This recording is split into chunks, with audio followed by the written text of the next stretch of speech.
Aktor Ahmad Zoni resmi dipindahkan ke Lapas Nusa Kambangan, Cilacap, Jawa Tengah, Kamis, 16 Oktober 2025, usai diduga terlibat jaringan peredaran narkoba di dalam rutan Salemba, Jakarta. Terbaru, presenter Raffi Ahmad berencana akan bertolak ke Nusa Kambangan.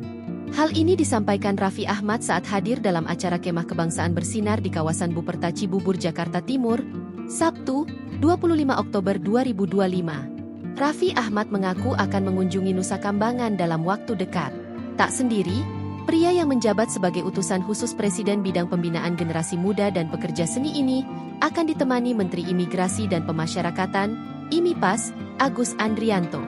Saya juga rencananya dalam waktu dekat ini sama Pak Agus Kementerian IMIPAS mau ada kunjungan juga ke Nusa Kambangan, kata Raffi, dikutip dari YouTube Reben Entertainment, Sabtu, 25 Oktober 2025.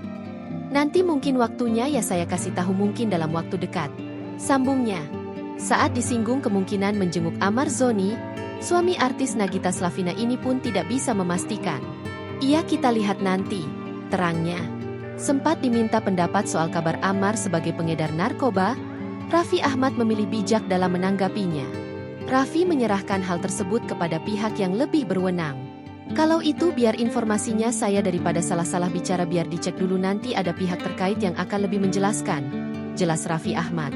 Yang pasti, presenter kelahiran Bandung, 17 Februari 1987 ini menyayangkan siapapun orang yang terjerat narkoba. Pastilah kalau siapapun itu kalangan yang terkena menggunakan itu ya sangat disayangkan dan kita harus selamatkan, ucapnya.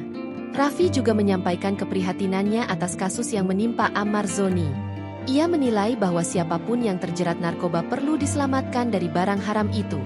Ya pastilah. Kalau bisa siapapun itu kalangan yang terkena menggunakan, itu ya sangat disayangkan dan kita harus selamatkan dari narkoba, ujarnya. Download Tribun X sekarang.